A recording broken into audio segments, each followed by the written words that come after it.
আমাদের এখনকার লাইভ দেখার জন্য। সাথে আছি সিলেটের ম্যাগাজিন টিভি থেকে আমি আমির হোসেন সাগর। আপনারা দেখছেন এই মুহূর্তে সিলেট দক্ষিণ সুরমা হুমায়ুন রশিদ চত্বর এলাকায় আমরা আছি। দীর্ঘ লকডাউন থাকা অবস্থায় এখানে বিশাল চেকপোস্ট ছিল, আপনারা জানেন। ট্রাফিক পুলিশ বক্সের পাশে কদমতলী এলাকায়। তো আমরা এখানে আপনাদেরকে দেখানোর চেষ্টা করেছি, বা এর আগে লকডাউনে আপনাদেরকে আমরা বেশ কিছু ভিডিও দিয়েছি এই চেকপোস্টে যখন গাড়িগুলোকে চেক করা হচ্ছে। কিন্তু আজকে এখানে কোনো চেকপোস্ট নেই, আপনারা দেখছেন। আমরা আপনাদেরকে দেখানোর চেষ্টা করছি সিলেটের দক্ষিণ সুরমা হুমায়ুন রশিদ চত্বর নতুন ব্রিজের ডাউন ট্রাফিক পুলিশ বক্সের সম্মুখে এখানে ছিল চেকপোস্ট। এখানে চেকপোস্ট এখন স্বাভাবিক করা হয়েছে। আমরা আজকে সেই ভিডিওটি আপনাদের কাছে উপস্থাপন করছি। আশা করছি সিলেটের ম্যাগাজিন টিভিতে আমার ভাই বন্ধুরা যারা আছেন আপনাদের মতামত কমেন্ট বক্সে লিখবেন। প্রবাস থেকে এই সমস্ত অবস্থা, সিলেটের অবস্থা এবং পরিস্থিতি তুলে দেখার জন্য অপেক্ষায় থাকেন, আমরা তুলে ধরি। ঠিক একইভাবে সেই চিন্তা ভাবনা করেই কিন্তু আজকের দিনের অবস্থা এবং পরিস্থিতি, লকডাউনের অবস্থা এবং পরিস্থিতি আপনাদের কাছে তুলে দিচ্ছি।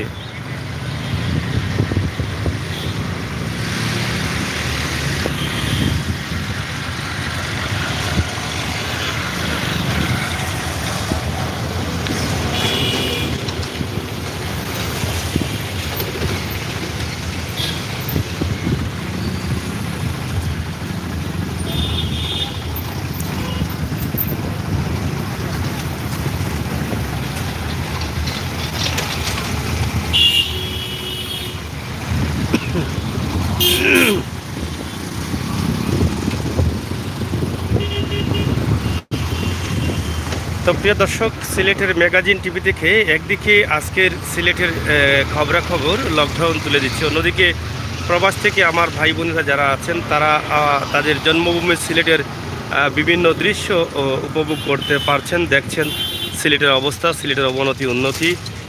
সেই বিষয়গুলো চিন্তা করেই কিন্তু আমরা এই সমস্ত ছোট ছোট ভিডিও দিয়ে থাকি। সেই সুবাদে আমাদের আজকের এই ভিডিও। লকডাউন চলছে, তবে স্বাভাবিকভাবে চেকপোস্ট খুবই কম রয়েছে। পুলিশের তৎপরতা সম্ভবত আজকে একটু কম দেখা যাচ্ছে, এবং সিলেট কদমতলী হুমায়ুন রশিদ চত্বর এলাকায় নেই কোনো চেকপোস্ট। ট্রাফিক বক্সের এখানে এই জায়গায় লকডাউন আসার পর থেকে চেকপোস্ট ছিল, কিন্তু আমরা আজকে দেখছি এটা স্বাভাবিক অবস্থায় আছে। এখানে কোনো চেকপোস্ট নেই ট্রাফিক বক্সের সামনে। এই যে ট্রাকটি উঠছে, এই রোডটি হচ্ছে সিলেট গোলাপগঞ্জ বিয়ানীবাজার এলাকা, বিয়ানীবাজার রোড।